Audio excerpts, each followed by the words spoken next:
Welcome to this conversation where we have a look at Will and Melissa's elopement film on the Isle of Skye and talk about our experience-led, experience-first approach to having videos and film and what that looks like for an elopement. So, Greg, do you want to play the video? And we just have it on in the background so people can look at. This is going to be a very casual talk about what experience first means to us, because we talk about it quite a lot in the social media stuff that we put out, but I really do like it's being a wedding photographer or a wedding filmmaker for 15 years, you learn to see what creative individuals do wrong and what they get right. And so we're just going to talk about that and how that reflects on the stuff that we capture. Melissa and Will found us through Instagram, and then we had an initial video call with them just to get face-to-face, to get to know them. And through that, we all decided that Skye would be the best place for them to elope. Yeah. I don't know if you want to sort of add a bit more to that, Simon, like why Skye? Yeah, I mean, there were a couple of options, and there always is when you're looking at Scotland. The landscape is absolutely phenomenal, and it depends on what kind of experience you want for an elopement. Hearing Will and Melissa's story, however, like they had previously been to Scotland before, and this was really early on in the relationship. Now, obviously, that's their story to tell, so I'm not going to go into those details. But what really got pulled out when we were talking to them is how important Brothers Point was to them. Now, they did have concerns about the time of year and will there be tourists and kind of the more practical elements. But again, having talked to them and, made plans and conversations about like footwear and what the weather's going to be doing and stuff that time of year, tourists, we kind of squashed any concerns that they may had. And so, yeah, we did end up going back to Brothers Point, which, like I said, was a huge part of their story. So for me, how could they not go back? You know what I mean? So in this video, we're not going to break down the edit or the shot choices. It's more about the experience that we'll talk. So I guess, Simon, what does experience first mean when it comes to eloping? Yeah, I suppose it really shows up in like the decisions that we make, right? So, for example, preps right at the beginning of the day when we show up, we're going to show up as people first. We're not camera people on the day, we're people. You're not going to see, I mean, the camera's always attached to us, but we're going in, we're chatting, it's very casual. During the preps, you maybe have like an hour and a half. It's getting to know each other, having a coffee, having a bit of a blether. If they want to start getting ready, then, yeah, and they're thinking about where would be good for the photographs, then I'll be like, cool, let's pick over here, and just kind of like give a general vicinity answer, just so that when they're ready, they can get changed at their own pace, and we can grab video and photographs at the same time. And there's no pressure to like perform. I think performance is the number one key thing that we want to avoid. And that goes throughout the whole of the day. We don't want to feel like this is a performance.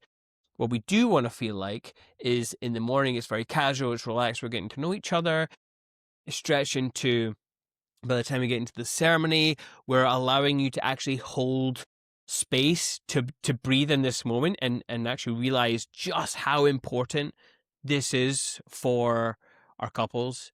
And then afterwards, that's when we go out and adventuring, and it's just a good fun time. And if we're going out and our couple want to have a photograph on the cliffs, we're going to go do that and just have a good time. And if it's rainy, we'll be prepared, and we're just essentially just that. It's allowing the non-performative aspect of what an elopement should be. And I'm hopefully, in the background when you're watching this video, you'll be able to see how that plays out in the video. And obviously when we go and have a look at their pick time gallery, you can see what those images look like as well. Yeah. An example of this is the couple came to us in the lead up to the elopement and said, found this accommodation, we're thinking of booking it. And now we'd talked about why the ceremony was going to be at Brothers Point, and we said, look, that's an hour and 20-minute drive you're looking at, but we didn't change their plans for accommodation. We allowed them to book there because that would be where they wanted, where they chose for their aesthetic. And then we worked with them to make that timeline work. We said, right, an hour and 20, so we need to then plan the timeline accordingly.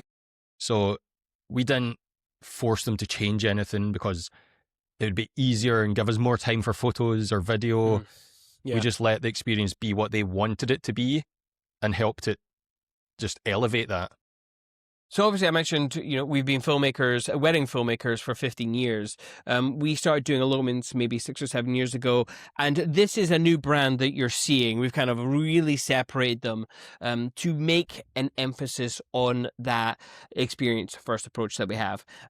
Because I think weddings are great and they are fantastic big parties, but I think elopements really do allow you to approach things completely differently. And I think, being married myself for an equal amount of time, 15 years, I know just how important that is if you miss that step, because I had a big wedding. And did I get a chance to even speak to everyone? No, not at all. There were details missed, all that kind of stuff. It was quite stressful in the morning, and just when I talk to a couple, when I realize what they want in an elopement, I'm like, yes, you understand the assignment, and I will help them with that goal. So yeah, there's not going to be any stressful timelines. There's not going to be any for the gram moments. Well, unless you want that, because there's nothing more epic than being on a cliff in Scotland. Let's be real. But yeah, I think elopements just suit the way we are as people and understand the importance of these events. So yeah. With an elopement, you can take time to be with your partner. So there's time to slow down. And if things run late, there's not like other suppliers, catering staff who have food that's getting ready for a certain time. If things run late, with an experience first approach, you can just roll with it. It doesn't matter. And if you pick your team of suppliers correctly, which we can help with, and we did in this occasion with the celebrant, we knew he was someone that if it took us a bit longer because of traffic to get to the ceremony, he'd be absolutely fine because he just does that one on the day. And he'll probably go off a hike after that. And same with us. If things run late, we don't mind. We're not going to be worrying about, oh no, we're not going to get enough footage anymore, because we don't want to work to like a set number of hours and watch the clock. We want to make sure we're there, present for you for as long as you want on the day. Yeah, no, absolutely. Obviously, the only clock we have is the sun. That's literally the only clock. And obviously, your spirit of adventure. What we like to say is, have the important ceremony, do that the way that you want, include all the traditions. If there's a Scottish tradition of the Oathing Stone or whatever, get in that. Skye, all that kind of stuff. All that is great. Have a good time, and then pretty much as much adventuring as you want is how much you're going to get, essentially. And when you're done, you're done. And that's absolutely fine. We'll give our hugs and kisses and then send you off on dinner or whatever you have planned for the rest of your evening. Yeah. So if a couple are worried about timelines, if they've only got a photographer for a set number of hours, can that stress and worry about weather and stuff show up in people's bodies and then come across in the photos? Oh, God. Yes. And again, you see it in weddings quite a lot. I hate to do the whole elopements are better than weddings thing, but I suppose for the experience first, I kind of need to do it. And we have experience with doing a lot of weddings, so we know how things can play out. But yes, it can absolutely affect not only, by the way, your how you look in your photographs, but also how you feel about your photographs. I think when you look back at photographs, you instantly draw a connection with the feeling of the day, how you remember it. And so those are drastically important to get right.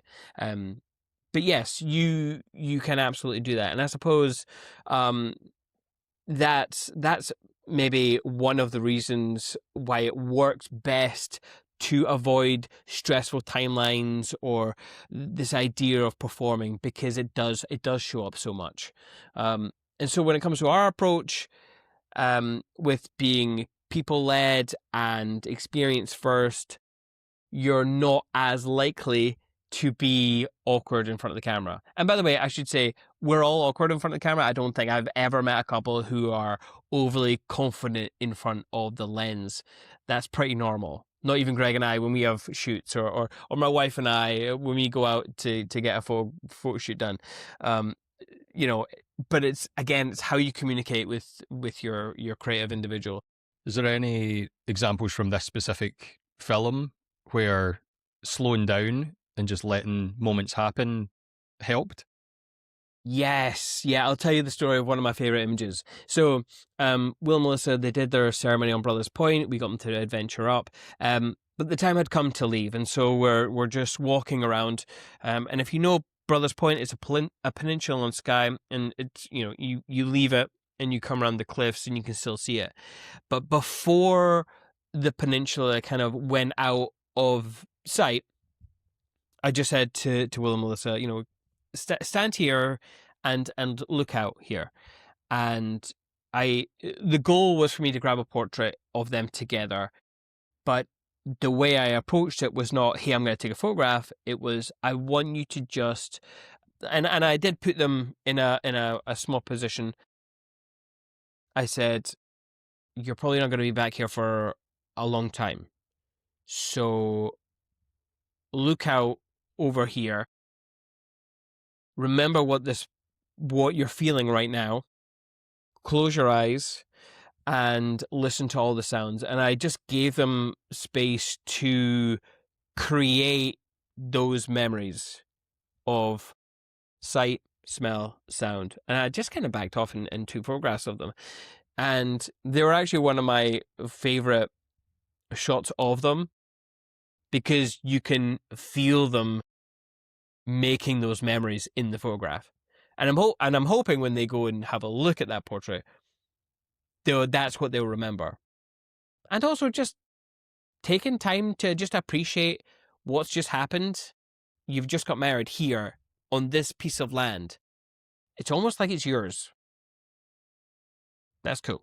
That's cool to me. But yeah, that's one of my favorite moments. Yeah, like when you even just approach a ceremony location and just arrive there and see the couple's reaction, going, we're gonna get fucking married here. Like, holy shit, here. We can do this here. Like, it feels amazing. And then letting them stop and have those moments, like you just said, they will look at that gallery and that photo will mean so much more to them, because they will have those core memories in their mind, which they'll just relive while seeing it. Whereas if you'd have been rushing to get to the next spot, that's all they would think about when they saw an image. So it really affects the experience of the final gallery, the final film. It's amazing how much impact it can have by just taking some time to let moments just breathe. Yeah. And also, like, on a pure personal level, like, how often do you remind yourself to enjoy what's actually going on in your life? Like, I don't know about you, Greg, but I actually find that quite a challenge. In fact, I made a social media post about Austin Kleon's gratitude zines that I used to do, and I was reading them out on social media, and I was just like, ooh, some of these are interesting. But I don't know, I'm just always living in the future too much.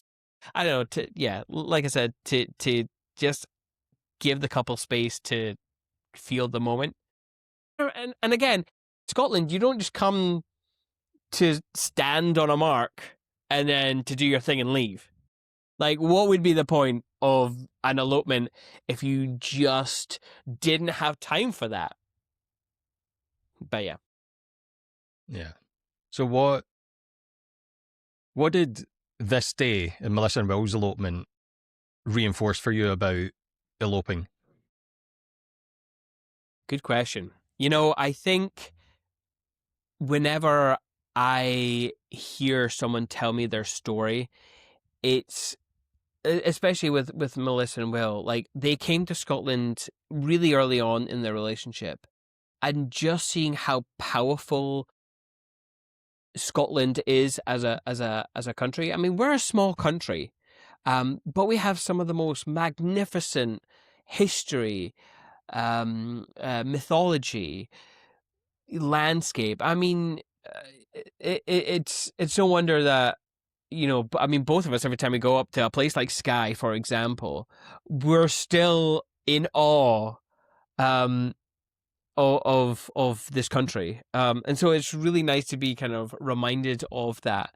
And look, and I'm saying this because, you know, Greg and I, early in our career, we were shooting weddings in the Vatican, or, you know, we're doing luxury weddings. I would give all of that up to shoot in Scotland in a heartbeat. It just, like, and I've spoken about this a lot. I'm a humanist. I don't believe in a god, but I swear, like, being out on the cliffs is as close to something otherworldly as you could ever get. And so I don't know. I just really, I hold a lot of gratitude for this country. What about you, Greg? What did it reinforce for you? For me, I mean, an easy one is just go with the flow in terms of like the weather. Because, listen, well, when we were on the drive up to Skye, they messaged us and said, "Have you got an umbrella you can bring?" So we stopped off in the co-op, grabbed an extra umbrella to gift to them because they were slightly having a wobble about potential rain. That's right. Um, but then it stayed dry for the ceremony. It was a lovely day, actually really nice. It We got was. to the Kerrang though, and as you'll see from the images and video from the Kerrang, the heavens opened. We were like 10, 15 minutes from the car, and we could see the rain coming, and we're like, we can't avoid this. And because of the experience that we'd sort of created throughout the day, they didn't care about not having the umbrella with them. It was still in the car. Mm. They just embraced that weather. And if you look at those shots and images from embracing at the Kerrang, covered in rain, drenched, they are some pretty epic shots, if I do say so myself. Hell yeah. Like, just embracing that weather can get you some other cool stuff. And then after the elopement, they'll be going home and they'll be telling people, yeah, it was Scotland and it teemed down with rain. It was torrential, but that's all part of the experience, and it was so much fun. And we Yeah. shared that with them. Yeah, go Yeah. with the weather. Like, you'll get some good stuff. Yeah, I mean, those two things, I do remember getting those umbrellas. Like, there's not that many shops on Skye, and so I do remember going into the co-op and just, like, searching for those umbrellas. That was really funny. And yeah, the rain, when we were on top of the Kerrang, and the rain coming down the cliffs. Oh, I mean, that image is the image I picked for our homepage for a reason. It just has so, like, one, it's epic, and two, it just reminds me of the willingness to embrace what Scotland gives you. I think that's cool. Yeah, But yeah, awesome. Well, hopefully, that was yeah, fun. that was fun. I always love looking back at this film. And we're gonna make another video talking about more of the approach to our actual film. Um, you know, Greg, why don't we take this opportunity to have a look at some of our pick time gallery? Sure, let's go.